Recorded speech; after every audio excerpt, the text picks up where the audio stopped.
Mas, de qualquer forma, eu carrego o nome, eu preciso fazer jus ao legado do meu pai, e ele continua sendo a minha maior inspiração na minha vida. Então, eu fico feliz que vocês conseguem... Vocês podem reconhecer isso de... Pô, cara, com certeza. A gente sempre viu você muito próximo dele, né, Tom? Mas você começou muito... Você andava muito com o seu pai o tempo todo. A gente fala do seu pai, não é? Não é pra... Claro, você tem sua história, o seu pai fez a história dele, continua fazendo, você tem a sua história independente do seu pai, mas é legal, a gente liga muito um nome ao outro, porque você sempre estava junto com o seu pai, né, fazendo as coisas ali. É difícil desconectar. A gente tem fotos, assim, de eu com 6 anos acompanhando e ajudando ele nas gravações, na época que ele trabalhava na Band, enfim, mas a gente sempre foi muito junto. A relação entre pai e filho sempre foi uma coisa muito forte. Acho que isso até ajudou, acredito não, isso foi, acredito, a fundação principal, né, do meu sucesso relativo, né, eu tenho 18 anos, não posso falar que eu tenho sucesso, mas dentro do escopo, eu acredito que isso foi uma boa fundação, uma boa base. E foi isso, foi ele estar ali com teu pai no dia a dia, foi isso que te deu, estimulou a fazer o que você faz hoje? Com certeza, com certeza. O relacionamento, ele me ensinou tudo que eu sei hoje, muita coisa foi ele que me ensinou. A questão de como fazer relacionamento, como se portar, como conversar, do que aprender. O fato de estar integrado com muitos adultos, às vezes, acaba te tirando um pouco do grupo de crianças, né? Acaba te tirando um pouco a habilidade de se relacionar com crianças, acaba se relacionando muito com adultos. Mas isso é uma coisa que você trabalha com o tempo, né? Mas isso foi uma coisa que eu trabalhei na minha vida inteira e eu fico muito feliz de ter um pai como esse. Que bom, cara. A gente também admira muito você, né? O teu pai. A gente tava falando, é verdade. Quando você esteve aqui com ele, a gente já acompanhava você e ele o tempo todo e era muito legal ver que você era interessado em coisas diferentes, cara. Você sempre se vestia mais formal e sempre você estava ali colocado junto com ele, vocês fazendo... Você... envolvendo com aviação, com tudo aquilo que vocês estavam juntos. São interesses diferentes, né? Apesar do meu pai dar o mesmo acesso, a gente já tem personalidades muito diferentes. Entendi. Ele é muito mais esporte. Mais esporte. Eu era mais focado nessa questão socioambiental, política. Enfim, são personalidades totalmente diferentes. Quando é que você começou a descobrir que você gostava disso, cara, desses assuntos? Eu não me recordo. Eu, na verdade, sempre tive esse interesse. Acredito que isso partiu muito de mim, do meu âmago. Foi uma paixão que eu sempre tive. Isso é uma filosofia de vida, né? Eu sempre faço algo que eu tenho paixão por. Eu nunca vou fazer algo que eu não queira, né?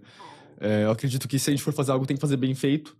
E é muito difícil você trabalhar com algo que você não acredita. Você vender um produto que você não acredita. Então é isso que eu tento fazer desde pequeno. Então eu acompanhava meus pais nos debates políticos, enfim, isso sempre foi um assunto que esteve na minha cabeça e que eu fui atrás, né? E me trouxe onde eu tô hoje, agora com a World Funding, que é essa empresa de consultoria socioambiental, e com a WeVisa agora, que é uma startup que estamos iniciando agora, que lida com... vocês que estão à frente da WeVisa? Exato. E o que é a WeVisa agora? Eu que tô meio perdido aqui. Eu vi que você faz parte, dei uma olhadinha no Instagram, dei uma pesquisada, mas explica um pouquinho melhor o que é a WeVisa. É uma empresa que facilita o processo de obtenção de vistos. Eu tô cuidando da WeVisa, sou um dos cofundadores, mas é uma empresa baseada em São Paulo, com escritório na Vila Madalena. A gente tem cerca de 10 funcionários atualmente trabalhando, né, nessa questão, e são vistos de não imigrante. Então, visto de turismo, visto de negócios, a gente facilita a obtenção desses vistos, providenciando uma consultoria especializada, profissionalizada e focada em clientes corporativos e uma clientela de alto padrão. Entendi. A gente agora, por exemplo, vai ter a Brasil Expo Florida em setembro, né? E tem muita gente que pergunta isso. Como é que precisa vir para cá e tem que justificar? Por exemplo, vocês poderiam ajudar nisso? Chama o WeVisa. Chama o WeVisa. WeVisa.com.br, chama o WeVisa, a gente facilita, a gente tem um time muito comprometido, como eu disse, são extremamente profissionais. Eu fico impressionado com a profissionalidade deles, né? O quão profissional eles são. E são um time excepcional, podem chamar o WeVisa, entre em contato pelo site, tem um formulário, WhatsApp. A gente serve todo o Brasil e nacionalidades também fora do Brasil. A gente tem serviço em português, inglês e espanhol. E no entanto que eu tirei, na verdade, metade de um ano, tirei um semestre entre o final do high school e o começo da faculdade. Agora eu estudo Relações Internacionais na Universidade de Miami, na rota de pré-direito. Mas tomei esse tempo para focar justamente na World Funding. Na época, o WeVisa não existia. Okay. O WeVisa agora era um projeto recente desse ano. Mas na época era o World Funding que eu estava encaminhando ainda. É bacana ouvir isso, cara, porque uma das coisas que é mais ouvida dentro do empreendedorismo é o que você falou. Tentei outras vezes e não deu certo. E o pessoal bota muito isso, tentei e falhei. E não tem esse negócio de falha, né, cara? Você tenta fazer, o negócio não dá certo, é assim. E todos os grandes empresários têm histórias parecidas com essa. que falharam, ou que faliram, ou que não deu certo, sei lá quantas vezes, até que um dia o negócio dá certo. É legal ouvir o seu depoimento, porque você tem 18 anos, você é um cara jovem, muito competente, é claro, mas que você não teve medo, né? Você tá colocando aquilo. E como é que funciona? Como é que dá certo? Acho que além do medo, o facilitador também do Thomas, além de, é claro, ele ter vocação para isso, ele ter crescido num environment, né, num ambiente propício para isso, ele tem ali a propulsão do pai dele, né, que tá ali com ele, que o cara sabe fazer relacionamento, o cara tá envolvido com a política, o cara tá envolvido com os grandes nomes da política mundial. Sim. Então, o Thomas, como cresceu ao lado dele, acho que o Thomas, você teve o privilégio e ainda tem, porque você tem o seu pai do seu lado, de ter um pai presente, que pegou na tua mão e que tá te trazendo até aqui. E agora ele tá abrindo a porta para ti e tá dizendo, filho, agora aqui a gente separa as agendas. Uhum.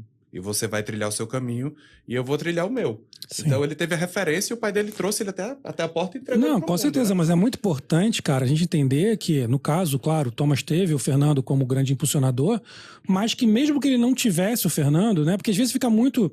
Eu vejo muitas pessoas ficando assim, mas ele só conseguiu por causa do pai. Não. Porque ele só conseguiu. E não é isso. Não é isso. Tem nada a ver. Que eu falei. Não, eu sei, eu entendi tudo. Eu entendi o que você falou. Eu tô só falando, não é o que você falou.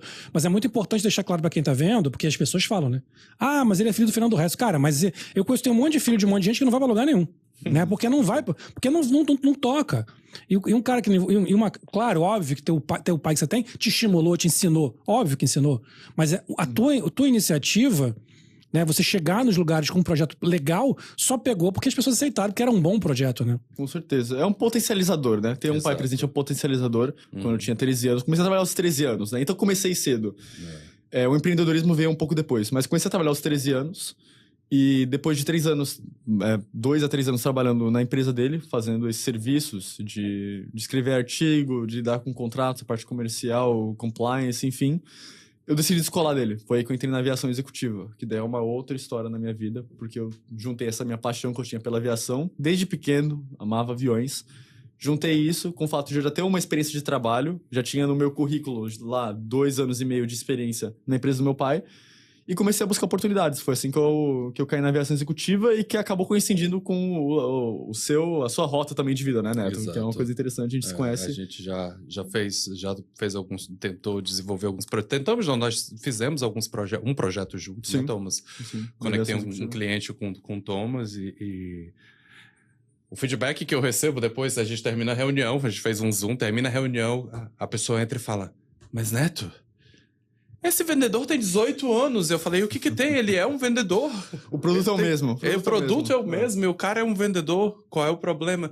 Mas, eu falei, não tem mais. Ele é um vendedor. E eu também comecei no mercado de trabalho cedo. Eu comecei com 16 anos ajudando meu avô na lojinha de fotografia dele. Uhum. O meu avô e meu tio. Então, eu escutava isso. Mas ele, um menino trabalhando, o que tem? É uma pessoa. É um ser humano, é um homem que está trabalhando e começando sua vida profissional.